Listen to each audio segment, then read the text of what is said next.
नमस्ते विद्यार्थियों, आप सबको तरल बाड़ो हिंदी शिक्षण यूट्यूब चैनल में स्वागत करती हूँ। आज हम 10वीं कक्षा की कविता समय की पहचान इसका नोट्स करते हैं। एक वाक्य में उत्तर लिखिए। पहला प्रश्न, कवि के अनुसार मनुष्य को सुख कब नहीं मिलता? हाँ, कवि के अनुसार समय नष्ट करने से मनुष्य को सुख नहीं मिलता। दूसरा प्रश्न, बहाने बनाने का प्रमुख कारण क्या है? बहाने बनाने का प्रमुख कारण आलस है। तीसरा, समय किसका दिया हुआ अनुपम धन है? समय ईश्वर का दिया हुआ अनुपम धन है। चौथा प्रश्न, कवि किस पर विश्वास करने को कहते हैं? कवि अपनी आत्मा पर विश्वास करने को कहते हैं। पांचवा प्रश्न, समय के खोने से क्या होता है? समय के खोने से पछतावा होता है। अब 2-3 वाक्यों के प्रश्नोत्तर देखते हैं। बच्चों, 2-3 वाक्यों के प्रश्नोत्तर बहुत ही इम्पॉर्टेंट है अपनी परीक्षा के लिए, क्योंकि इस कविता से 3 अंक के प्रश्न पूछा जाएगा। तो 3 ही प्रश्न हैं, इसे सीख लेंगे तो आप 3 अंक पाने के लिए सक्षम हो जाएंगे। चलिए देखते हैं।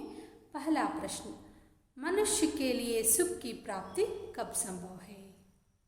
कवि सियाराम शरण गुप्त जी समय के महत्व को बताते हुए कह रहे हैं कि यदि सुख पाना चाहते हो तो उसे सर्वप्रथम समय को नष्ट नहीं करना चाहिए तथा आलस छोड़कर समय पर काम करना चाहिए।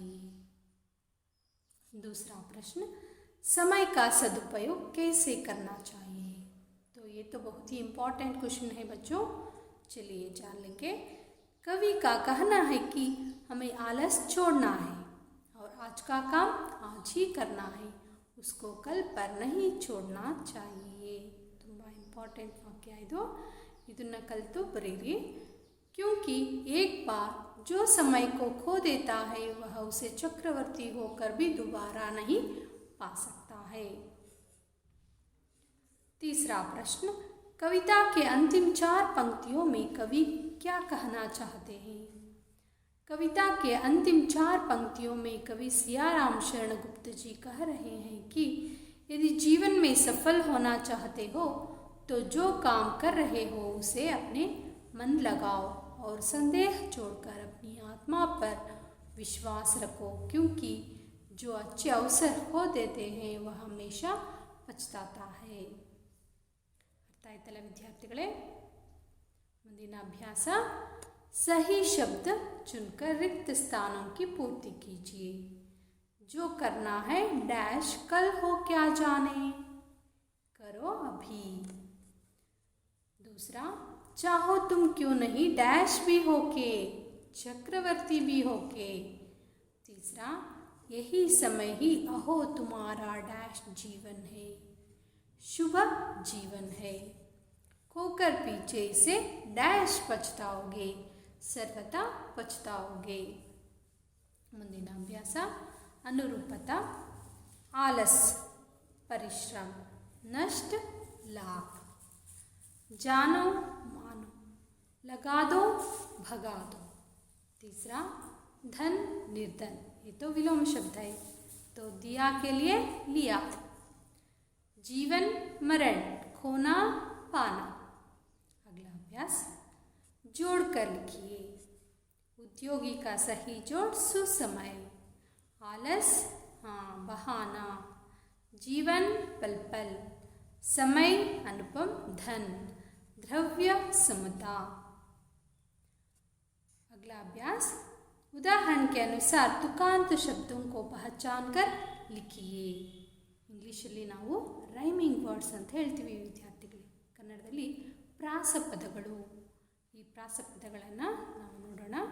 ಉದಾಹರಣೆ ನೋಡಿ, ಜಾತಾ ಕೆ ಲಿಯೆ ಪಾತ, ಇವು ಕವಿತೆಯ ಕೊನೆಯ ಚರಣ ಇರ್ಬೋದು, ಮೊದಲ ಚರಣ ಅಥವಾ ಮಧ್ಯದಲ್ಲಿ ಬರುವಂತಹ ಪ್ರಾಸಗಳಾಗಿರುತ್ತೆ।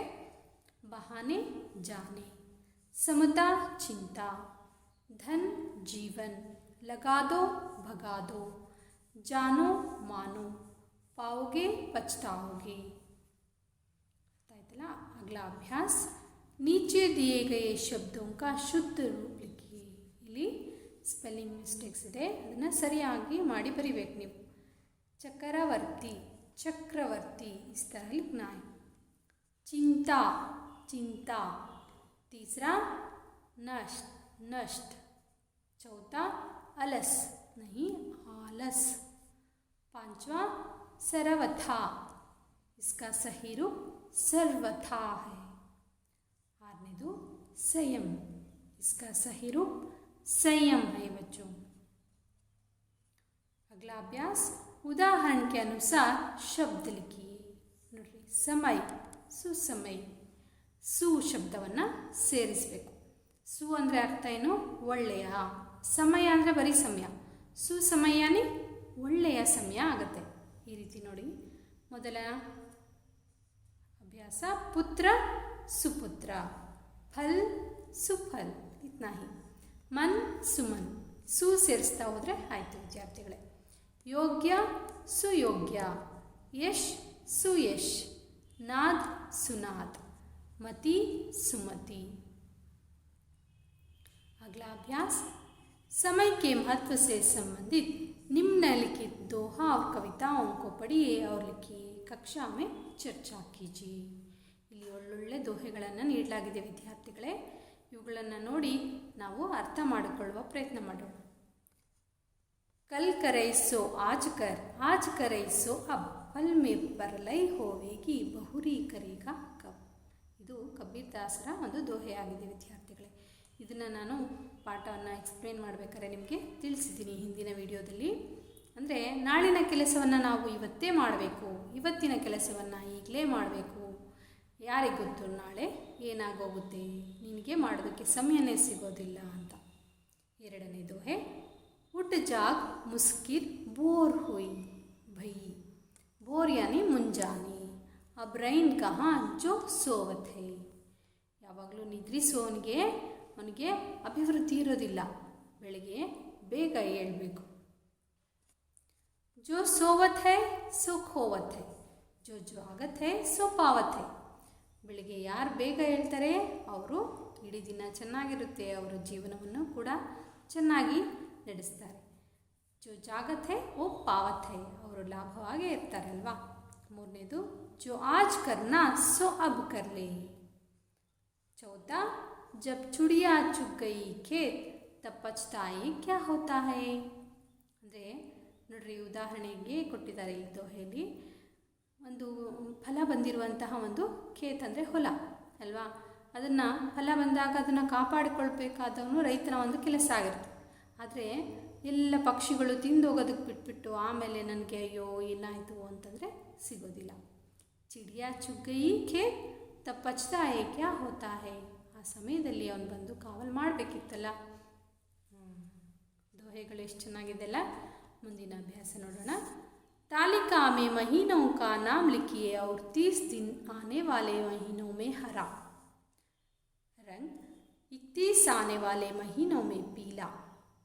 ಅಂದರೆ